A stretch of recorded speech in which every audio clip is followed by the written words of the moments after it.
Vamos desejar o bem, sem olhar a quem. Acabar com a solidão, no ato de estender a mão. Peça tudo que você quiser, acredite na sua fé. Paz, saúde, vigor, sucesso, alegria, esperança, amor. Olá, boa tarde. Hoje, terça-feira, 19/5/2020, vamos dar mais uma continuidade aí com as nossas atividades, do nosso dia. Seguindo aí a nossa rotina, vamos iniciar com a nossa agenda. Em português, hoje nós iremos trabalhar a parte de ortografia, Palavras com ouve, com H, e ouve com O. Para casa, vocês vão estar realizando a atividade na página 55, no livro de ortografia. A parte de caligrafia, nós iremos trabalhar palavras com LH e LI. Para casa, vocês vão estar realizando as páginas 25 e 26. Em história, nós iremos trabalhar as capitanias hereditárias. Para casa, página 34. E além dessa página, também vocês vão estar realizando uma atividade no caderno. Em português, vejamos aí a diferença entre ouve com H e ouve com O. Ouve com H vem do verbo haver, conjugado no pretérito perfeito do modo indicativo. Em caso de dúvidas, você pode substituir pelo verbo existir ou acontecer. Exemplo: houve um tempo em que era tranquilo por aqui. Substituindo, pelo verbo existir, a frase vai ficar: existiu um tempo em que era tranquilo por aqui. Ouve com O vem da flexão do verbo ouvir. Substituímos, portanto, pelo verbo escutar. Exemplo: quando ouve os seus pais e considera o que eles falam, você demonstra respeito. Quando escuta os seus pais e considera o que eles falam, você demonstra respeito. Essa é a diferença entre ouve com H e ouve com U. Ou seja, o ouve com H vem do verbo haver e o ouve com O vem do verbo ouvir, ou seja, escutar. Na caligrafia, vejamos a diferença, nessas palavras escritas com LH e LI. Ou seja, elas são dígrafos, essas duas letrinhas. São duas letras que representam um só fonema. Na escrita, há muitos registros de palavras com LH.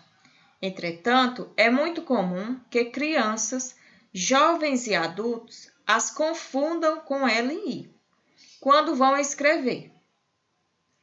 Dígrafos são duas letras que representam um só fonema. Por isso, cada consoante perde a sua unidade sonora, ou seja, perde o seu som ao pronunciarmos as palavras. Vejamos aqui algumas dicas, de escritas corretas e escritas erradas. E ao pronunciarmos, vejam aí a diferença entre elas. Escolhido está escrito de forma certa, está correto. Mas às vezes tem pessoas que confundem, pelo som, acabam escrevendo e às vezes até pronunciando escolhido, ficando de forma errada. Abelhinha está escrito de forma correta. Abelhinha está escrito de forma errada.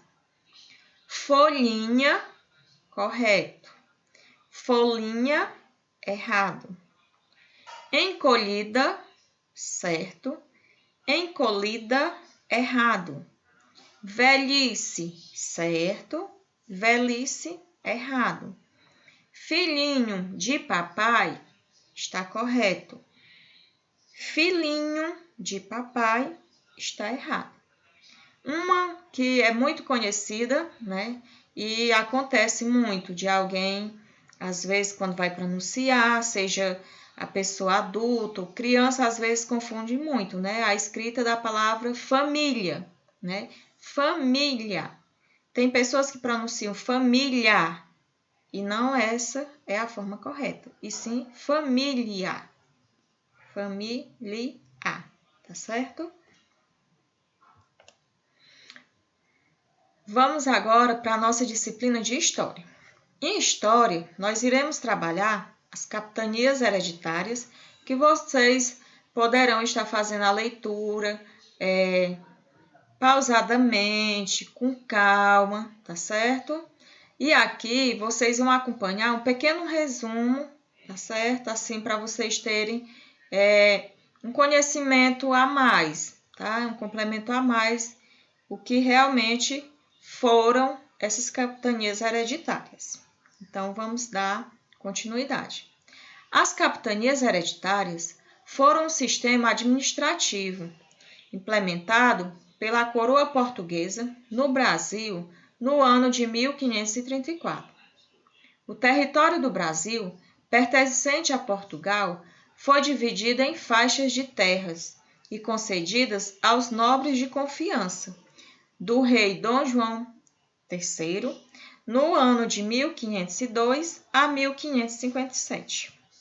Essas poderiam ser passadas de pai para filho, e por isso foram chamadas de hereditárias. Ou seja, os principais objetivos eram povoar a colônia e dividir a administração colonial.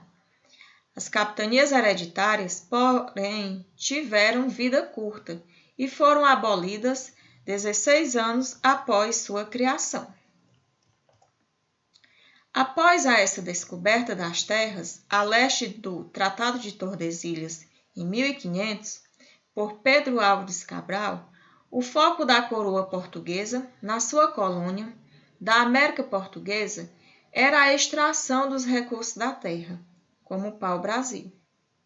Isso se devia ao fato de não terem sido encontrados metais preciosos, como foi o caso dos espanhóis nas suas possessões. O sistema de capitanias hereditárias foi implantado a partir da expedição de Martim Afonso de Souza, no ano de 1530. Os portugueses tiveram receio de perderem suas terras, conquistadas para outros europeus, que já estavam negociando com os indígenas e buscavam a se fixar ali.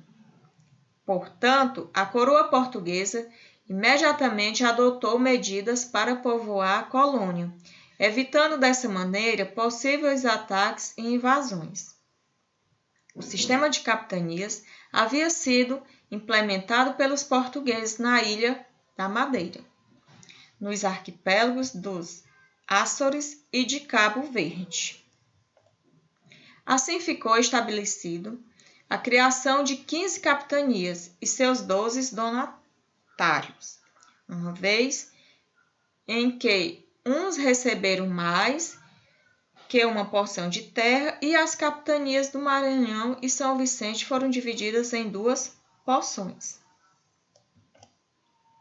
E aqui segue o nome de cada um de seus respectivos donatários, né? Que vocês poderão estar fazendo, tá certo? A leitura aí e conhecendo cada capitania e seu donatário, né? Referente a cada uma delas, tá certo?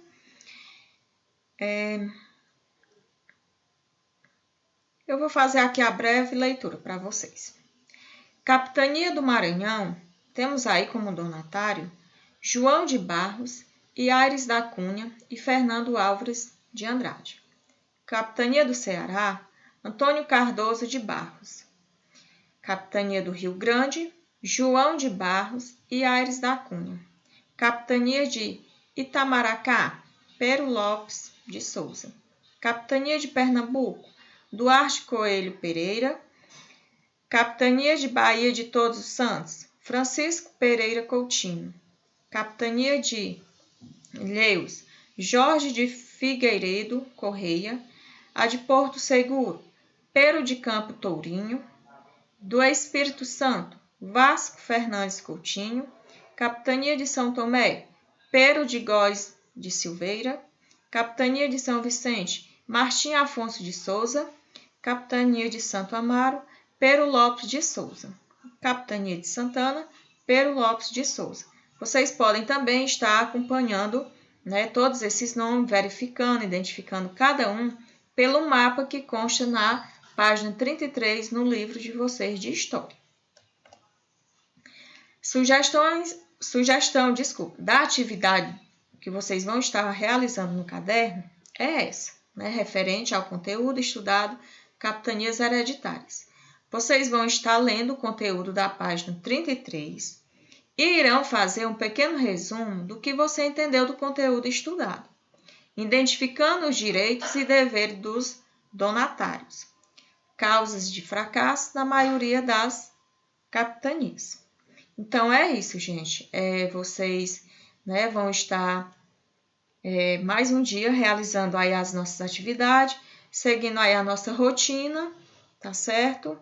Caso qualquer dúvida, vocês podem estar me perguntando.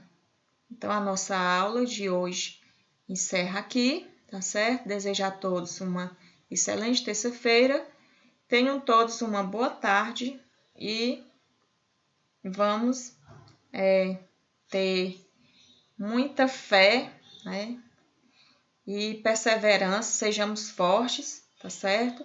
A gente sabe que mesmo com essas atividades que estão sendo repassadas para vocês, a gente tendo a nossa rotina, não é a mesma coisa, né, das nossas aulas presenciais, mas vamos nos esforçar, vamos colaborar que tudo isso vai passar e em breve, com muita fé em Deus, a gente vai estar de volta novamente. Então, desejo a todos uma excelente tarde, tchauzinho e até a próxima aula.